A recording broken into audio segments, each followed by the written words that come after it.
Good afternoon, and no need to, I won't interrupt your lunch. Well, I may interrupt it a little, but please don't stop on my account. Maybe you can let folks know out there that we're starting. Okay, thanks. All right, well, we've got a few things that we're going to cover now before our breakout session. And the first thing I'd like to do is thank our sponsors of the symposium. So for those of you out there in Radio Land, a reminder that you've tuned into the 2024 inaugural symposium of Smart and Autonomous Medical Systems, or SAMS. Different people pronounce it different ways. We'll have a workshop on that. So first of all, very happy that everyone is here and so engaged. I thank the speakers personally, but I'd like to thank the speakers again, and also thank all the participants. Everyone's been engaged, been a lot of conversations on the side. People really made an effort to be here today. And also, this community has even people who you don't realize how supportive other people have been and how much they've done to help. Essentially, everyone sitting here today has been supportive and has contributed in meaningful ways, usually of their expertise, their time, their support, their friendship, and or they've just given me a box of tissues when things didn't go well. So there's a lot of that, and there's a lot of separate kind of relationships and in this community that have really been valuable. So thanks to everyone. I mean that sincerely.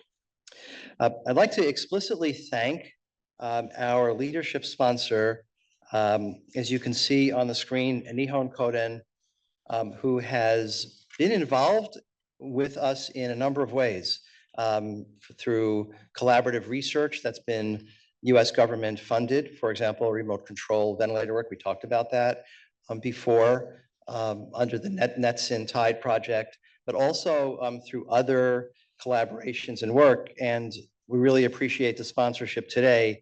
And I'm going to have someone I'll mention in a minute when we get to it, will be talking about their contribution in terms of technical expertise and sharing into the collaborative community. I'd like to also thank Medtronic and Draeger and DocBox for supporting the symposium as well.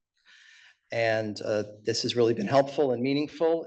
And with all of these companies, it's not only the contribution to help us hold the event, but it's really also the other collaboration and guidance and wisdom that they provide when we have these technical questions. Of course, these are all unrestricted educational grants. So thank you, and I think they deserve a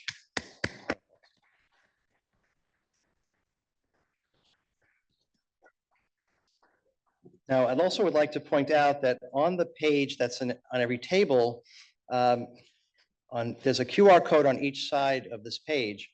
The one that's in the center of the Nihon Koden graphic takes you to a video that I think was crafted especially for this meeting to talk about innovation, or at least that is the subject of it. I had trouble connecting, so much for technology, but it was my phone, not the website.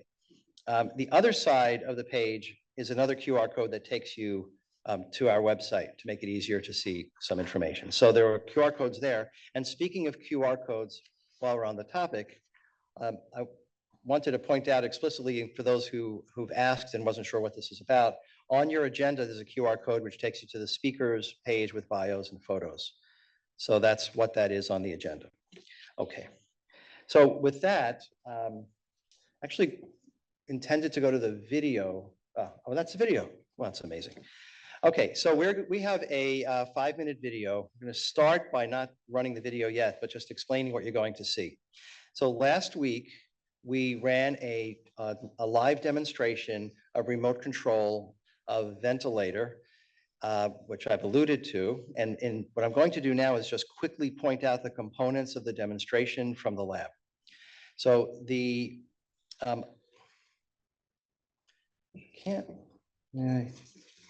I won't point, probably doesn't translate well in the feed, probably. Let's see, we'll see how well that works. So the setup that you see is all labeled.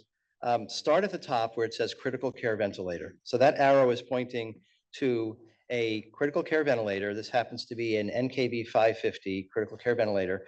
To its left is a lung simulator instead of a patient. And the lung simulator has a bellows. I'll talk more about that in the video. To the right of the critical care ventilator is an ICE platform. So this is an implementation, commercial implementation of the ICE standards-based platform with that architecture. And this one is from DocBox, and we've talked a little bit about that. And those are the key components. And then the upper left inset is a view over a remote clinician's shoulder as they make changes to the ventilator from a remote location.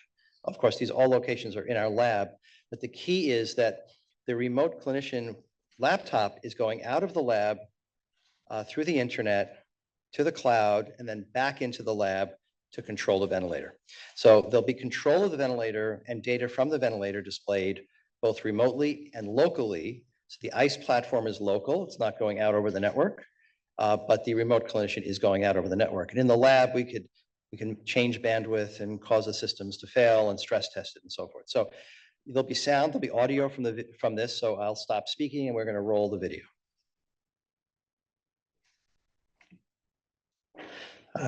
This is a pilot system that we developed under the National Emergency Telecritical Care Network and its associated program, TIDE, Technology and Disaster Environments.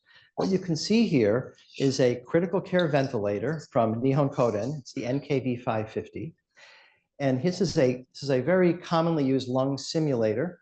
You can see that the patient's lung is going up and down with every breath from the ventilator. And the normal way that a ventilator is controlled by a clinician, by a physician, nurse, or respiratory therapist is to walk up to the ventilator and make a change such as respiratory rate is 15. I'll change the respiratory rate to 18. And that's done right at the ventilator. This is the normal way that it's operated. One of the activities during the NETSIN program is that we worked with another company, DocBox, that produces a commercial ICE platform.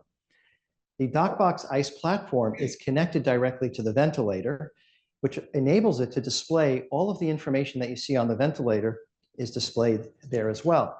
So as we can see, the ventilator is displaying a respiratory rate of 18 here, and the DocBox is displaying the respiratory rate of 18 here. In addition to acquiring and displaying the information, the DocBox ICE platform can control the ventilator. So instead of the control from the front screen, Moses is going to change the FiO2, the inspired oxygen concentration. As you can see, it's starting off by displaying that it's 30%. Now we're going to change it to 40%. And I'm going to point here, you can see 30. And then when he hits enter on the remote screen, it's going to change immediately on the ventilator. So this is an example of remote control of the ventilator as well as remote data access that is done through a direct connection, which would mean that it's done near the patient.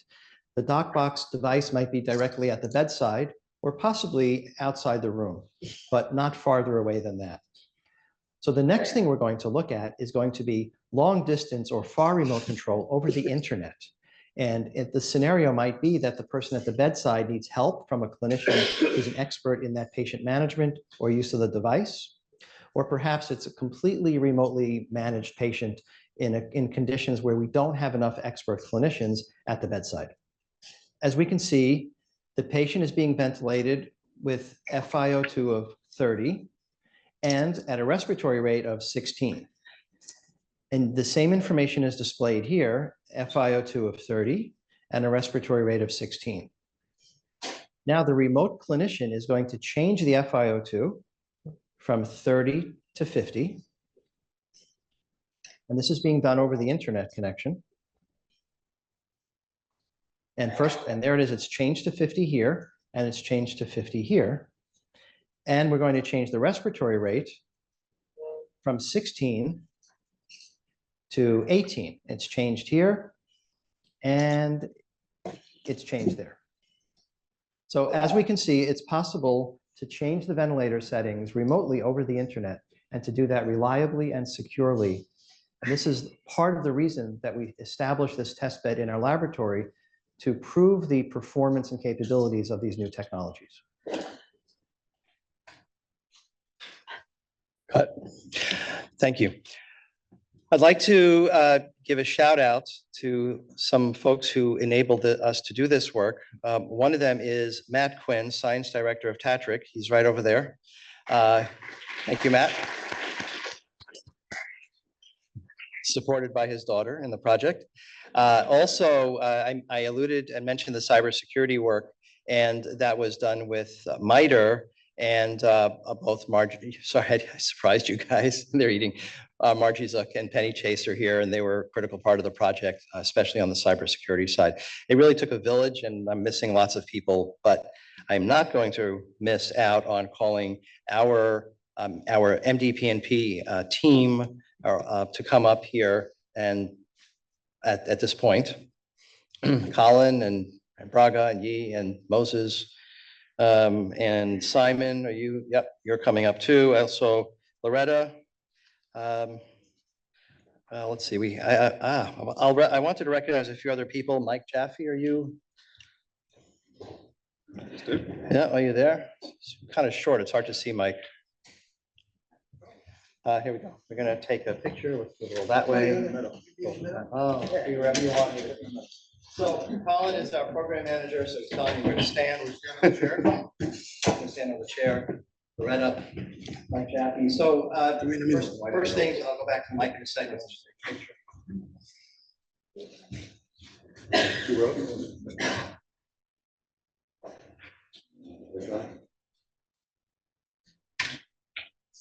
Okay, thanks so much. All right.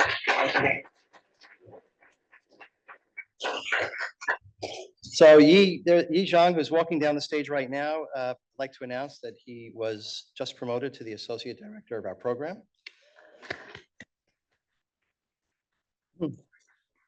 Moses, who you saw in the video, was just promoted to Senior Clinical Engineer. Braga, just congratulations on your personal news. I won't tell everyone. Okay, no, I won't tell everyone. And Mike Jaffe and Loretta, actually, sorry, Showman, I meant to have you up here too, are consultants. Also in the audience, Sue Whitehead, where are you, Sue? There's Sue, our program director for the first 10 years of the program. She really sweated through things to get us where we are. Rick Schrenker, we borrowed from the MGH biomedical department. I'm jealous because he's retired.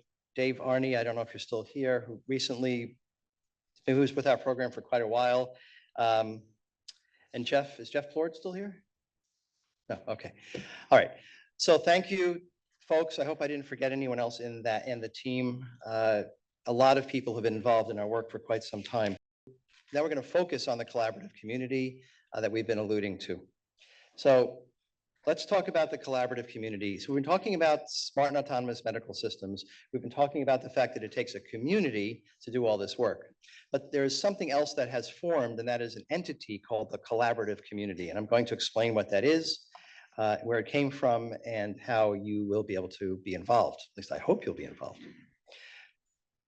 So the first thing to do is talk about what are smart and autonomous medical systems. We've been using the term all this time, but we didn't really spend the time to define it. So I don't have to read the slide. I may highlight a few things, but please take a moment to read the details. I hope this will resonate with the speakers that you've been listening to, the presentations, the groundwork that's been done in standards by the FDA and by our various government agencies that have invested in this. So we're talking about connecting things together, sensors and actuators and platforms and intelligence, and ensuring that it's reliable and robust and secure to deliver a new generation of healthcare capability wherever that might be delivered. So here are some examples of SAMs. Automated closed loop control of anesthesia, which we are giving the name ACLEVA because it's a generic term we're using for closed loop control. You can have closed loop blood pressure management. All these things have been published or are products, some of them in other countries, some of them have been published in literature for years. If you just look into this topic, you will find that we're not proposing something new and crazy. It just isn't generally available. And there are things that have to be worked out to make them available, secure, safe, and so forth. So Loretta and I think the military panel really focused on this beautifully. And then there's a key role for AI, and AI, AI is part of an algorithm family. It has to have something to connect to. It needs the data from something, and then what are you going to do with it? Especially when you talk about at the bedside or where a patient is being cared for. So I want to return for a moment to the notion of the ICE architecture and platform. It's not the only way that one will deliver SAMs, but specifically because of the discussions about consumer grade devices today and how they could fit, I wanted to point out that if you read the ICE standard, it was written at the time and published in 2009. It clearly point out on the bottom left, it says medical devices are connected in. That's in black. Next to it, in blue, it says other equipment. That's part of the ICE standard. It always assumed that there would be non-medical devices that are part of the ecosystem. There could be motion sensors and temperature, environmental, physical, vibration, or consumer grade devices. The key is, as was pointed out by a number of people today, having the right metadata so that you understand the data provenance, and of course, ensuring that there's a way to understand where the data come from.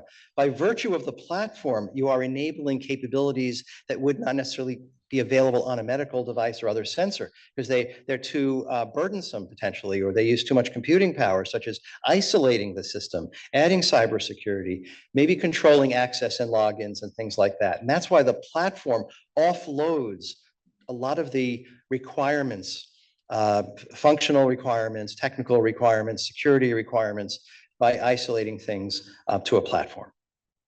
So let's get back to the collaborative community. What are the benefits of a collaborative community? What does it mean?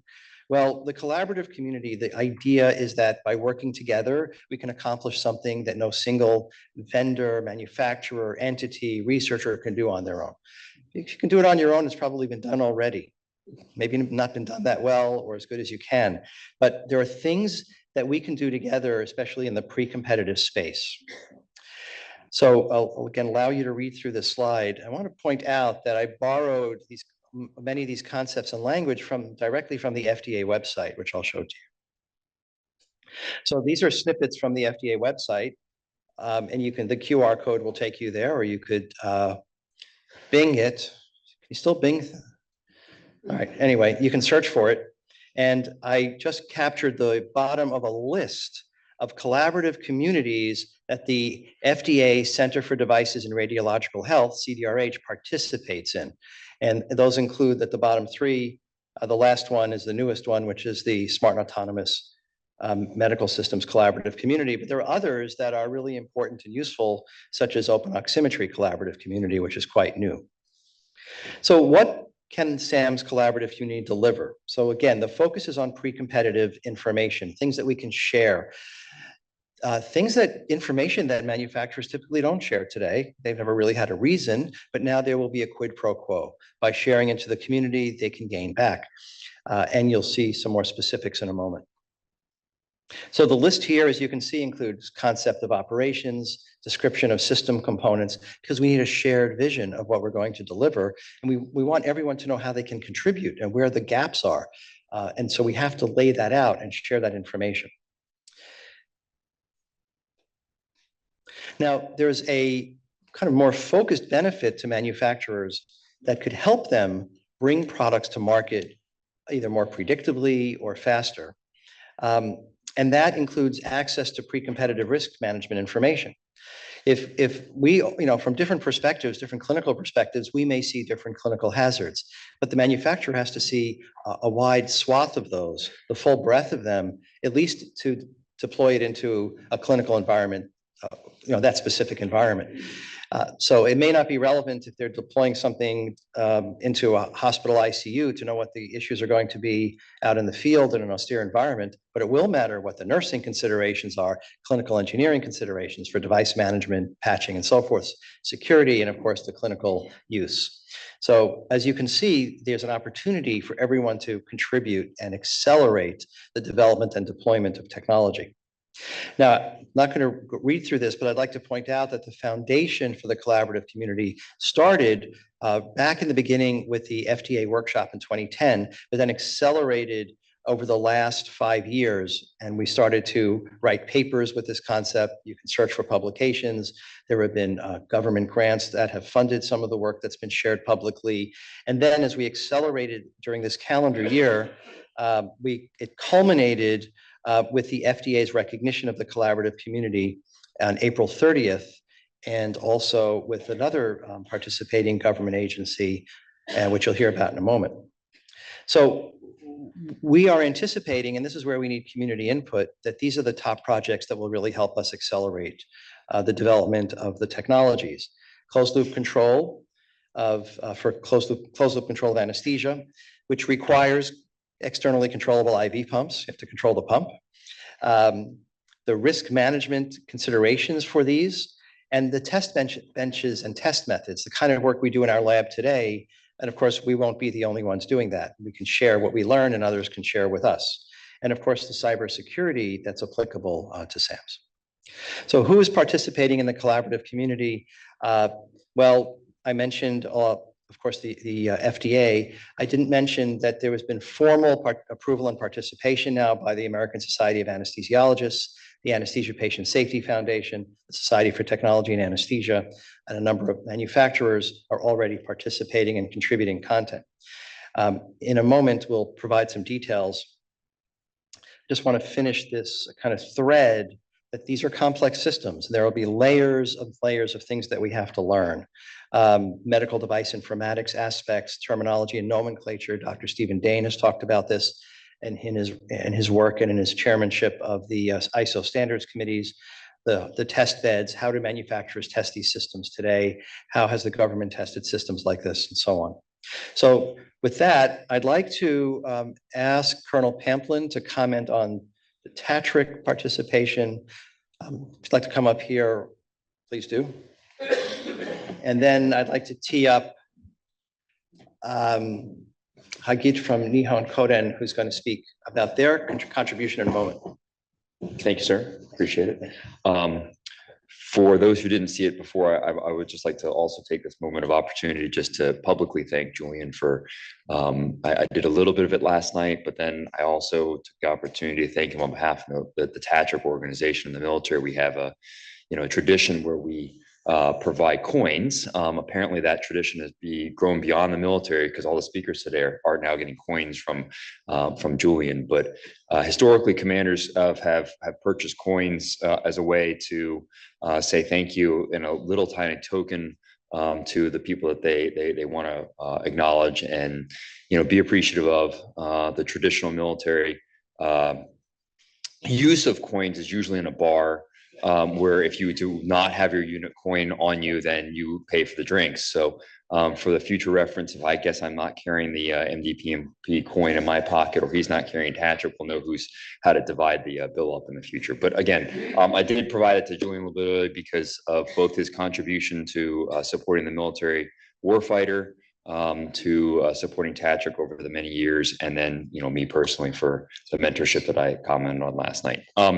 With respect to, so thank you first. Thank you. With respect to the relationship that we are working to continue to evolve between TATRIC and MDPMP and the new SAMS collaborative, this is a cooperative research and development agreement, which I think most people in this room are reasonably familiar with. And it's basically the agreed upon desire for both of our organizations to work towards developing autonomous systems that will help, that will benefit warfighter health. You all heard a lot today about the relationship between resource-limited healthcare and military operational medicine, the overlap between disaster healthcare. I think one of the speakers was also commenting on that. Again, this is a nexus of environments where you don't have enough clinician expertise to deliver the care that's needed to be provided, or enough physical humans around to deliver the care that needs provided. And we all imagine that there is an opportunity for autonomous systems to both support the expertise as well as the actual physical delivery of healthcare when there's just not enough. And that was we've commented on the Netson project, the technology and disaster component of that, virtualized like hospital capabilities wherever they are needed. That's a future vision I think that many of us have, and it's certainly going to help the military deliver the healthcare that's required when you have 2,000 casualties in an hour, which is a historical figure from Pearl Harbor. So 2,000 casualties in 1 hour, just not enough people to go around and take care of that. Is there an ecosystem that we can develop collaboratively? It's not going to happen 2,000 casualties on day one. But if we could figure out how to do it for one patient, then two patients, then one caregiver, instead of managing one patient, is managing 10 patients simultaneously because of the technology team that they're associated with, that's kind of the future, the vision of how we imagine being able to manage, these large-scale combat operations or large-scale disaster scenarios or rural healthcare where there's just not enough. So again, appreciate your collaboration, getting this rolling, and we look forward to working with you in the future. Thank you, Julian. Yes, sir. Appreciate it.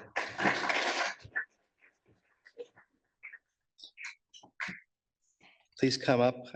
I'd like to, I thank the company and the team, but this is an opportunity for you to talk about the contribution that you're making to the collaborative community. So thank you. Yeah. Yeah. Thank you so much, Dr. Goldman. So Hagit Jaron Goldstein, and I'm happy to represent Neon Coden. And first of all, thank you so much for everything that you've been doing and for your team. I would say that I was very inspired by the presentations I heard today and the meeting with the collaborative community that we had yesterday. As a representative of the industry, I think it's really important for us to say that we can't do what we want to do alone. We need this representation from industry, authorities, clinicians, and the societies across. So as Dr. Goldman asked me, I'm going to comment on how we at Neon Coden are committed to advance care in the US. So for Neon Coden Global, and we have some of our Japanese engineers and the head of regulatory and clinical that are coming here, we have innovation that is already advancing when it comes to interoperability and closed loop, so smart and automated systems that is available in Japan. And it's touching on the first point from Dr. Goldman with the Cliva when it comes to anesthesia.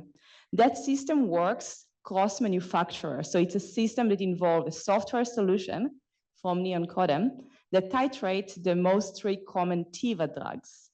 It took us about 26 years of research and a lot of investment to get that product approved and cleared by PMDA last summer. It involved randomized clinical trials where we compared the result of safety and efficacy between the closed loop systems and a standard TIVA procedure. And it's currently up and running in 3 centers in Japan. And we are committed to bring that type of innovation to the US market. To do that, we are open to be part of the SAMs and share some of that learning with other manufacturers, which is not the typical approach we take, right, with our competitors.